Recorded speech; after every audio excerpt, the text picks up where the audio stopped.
welcome to segment 2 of making a spinach and artichoke ring. And I'm going to move right along now with some prepping, and I've already done a few things to get a jump on it. So the first thing I'm going to say to you is whenever you make a recipe, especially something new, I would always recommend you have that recipe in front of you. And I always use this little recipe holder because it's very sentimental. My aunt gave it to me many years ago. But any kind of book stand, we have a bamboo tablet stand that will work fantastic. It's in the catalog also.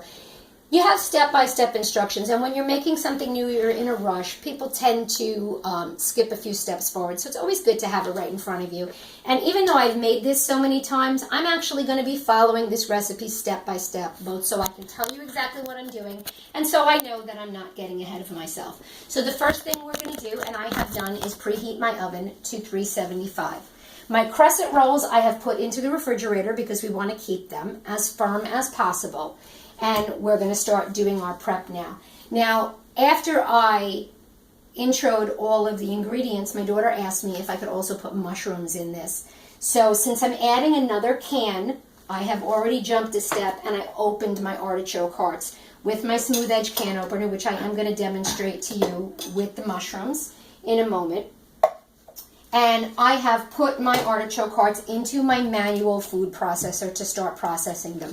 Now this does everything that an electric food processor will do. The difference is you are totally in control of it. You have a lock and the handle lifts. And I'm going to lift this off here. And if you look at the blade inside, the blade has a grooved top. And the top has a grooved piece that fits right into it. And the handle turns the blade. Okay, so you can make these as small or as big as you would like. Okay, so we're going to set that aside. And now we're going to add some mushrooms to this. And I always recommend rinsing off the top of our cans when you have them. So I can use the mushrooms now to demo the smooth edge can opener. Our can opener has 2 wheels. So you are going to take the edge of the can, you're going to align it between the 2 wheels like that.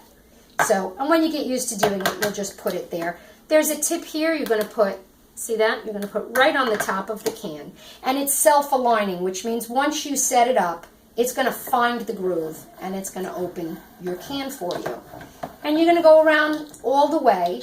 And sometimes it will just pop that it's loose, like it just did. Other times you just turn it backwards a click, and then you're going to lift it right off your can. There's a little pincher grip with a button on the edge of the can opener, if you can see it. Once you've cut your can open, you're going to lift the top right off just like that. And basically what that means is you don't have to touch the food. Now, the thing I love about the smooth edge can opener is that you are not going to cut yourself. My finger's going all the way around there a couple of times. There's no sharp edges. There's nothing hanging off. Now, because of the way the smooth edge can opener cuts, it cuts from the side, not from the top. So you can no longer push the top in to strain, which also, if there's dirt on the top of the can, you really don't want to be doing that anyway. So we use our can strainer. So I'm going to take, to show off another product, my collapsible bowl. And I'm going to show you how to strain. We're going to throw this right on top of there.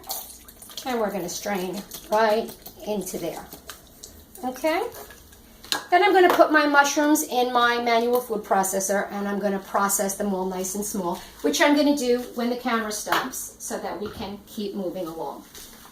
Okay? The next thing we're going to do is we're going to take our spinach, and I'm going to show you another of our collapsible bowls so that I don't have to go to the sink. And I do use these collapsible bowls whenever I have to strain things and I don't want to walk back and forth. This is our stainless mesh strainer. And we are going to put our spinach right into that. And this is a perfect example of Pampered Chef comes out with a tool for one purpose and you'll find so many other purposes for it. So this is basically, it's the mix and masher. It's basically a potato masher. But I use it when I have to strain anything because as you can see, I can push down on the spinach without damaging the spinach. And I can push that water right out of it through the mesh strainer. I'm not crushing the spinach because of the grooves in the mix and masher. And I just want to get the water out of that. I want that to be nice and dry. So I'm going to leave this in here to finish draining. You can see I pushed out most of the water. And I'm going to leave it in here to finish draining. I'm going to move it over out of the way. more use in the next segment. Okay, the next thing that we're going to do is we're going to take our flexible cutting mat and we're going to cut our pepper. Now, I've already started cutting the pepper because it is a huge pepper. But just to show you, we take our 5-inch knife, and I did cut the top off of that pepper, but just to show you how sharp this knife is. And our next tool, which is one of my favorite tools, this is our scoop loop. You're going to put the scoop loop into the pepper, and you're going to go around to cut the top out of that pepper. When the top falls, you're just going to go right in there. There are serrated edges. And you're going to get all the seeds and all the guts, if you will, out of the pepper. And the veins come out of the pepper. And you're going to make a nice clean pepper. I'm going to go over to the sink. I'm just going to rinse it out to get all the seeds out. And as you can see, that cut my time literally more than in half to cut my pepper. And now I'm just going to slice up my pepper because I want to get small pieces. We also have a product called the Veggie Wedger, which I would normally use for a smaller vegetable. I'll show it to you. This is our Veggie Wedger, and it will cut your vegetables into 6 wedges. This is really cool to cut onions because you don't have to skin the onion. You just cut it into the 6 wedges and you peel the skin off. But because this is such a big pepper, I'm not going to use the wedger. I'm going to just cut it into strips. So that, oops, that's the pepper. My daughter's laughing at me. And I'm just going to cut this into strips. And now I want to dice this up, so I'm just going to cut it into nice big chunks. And I'm going to take my food chopper. And I'm going to put them into my food chopper. And I'm going to have at it with this thing. Now, Al, maybe you can get the camera down here so we can see how this works. And what I always tell my housewives is don't be gentle with this thing. We have a lot of people that do this. You really want to slam it. And if you have a problem wondering what you should do with it, just get angry at your husband. And this will give you a lot of frustration relief. So I'm also going to finish doing this later when I'm off camera so that I can spend more time with you guys showing you exactly what to do. So that is our peppers. Now we're going to take care of our cheese. We're going to take our microplane coarse grater and our small cutting mat. Now you can use this like this, or if you want to grate your cheese over a bowl, you can make it straight and you can hold it. Some people prefer to hold it like this. I kind of like it on the angle. And I'm just going to grate my cheese, and look how easily that grates the cheese. I mean, mozzarella falls apart, but look how easily that just grates the cheese down. Here, let me show you from this side. Can you get that?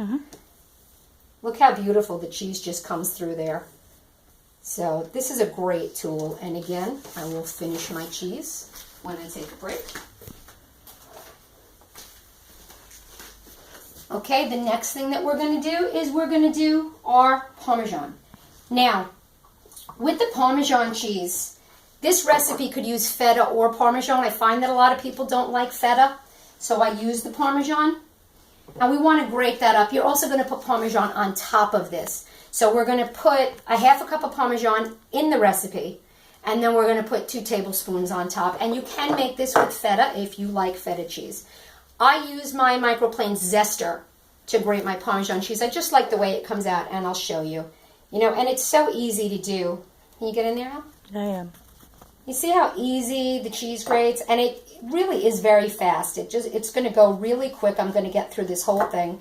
You see how fast that's grating down. And then if you look at the cheese, it's just very soft, and it's really easy to work with rather than the really fine granules you'll get. And that's just personal preference. So again, I will finish the cheese between segments. And now we're going to separate our egg. Now this is what I love about this egg separator. I always use my silicone bowls to separate eggs because you can beat them. It's really easy. But the egg separator has this piece that goes right over the lip. And because the silicone stretches, I can put that right in there. And then I have no worry that my egg is going to go anywhere but where I want to put it. You want to get up over in here? So when I break the egg into here, there you go. And I can just hold my bowl and shake the egg until I'm sure all the white's out of it. And when you have an egg separator that has a number of coils in it rather than just one, you're going to get an easier separation of the egg. And we'll put that aside. Okay, so now I've started prepping all of my ingredients. I'm going to take a break from filming and I'm going to finish all my prep. And then we're going to come back in segment 3 and I'm going to show you how to mix it all together.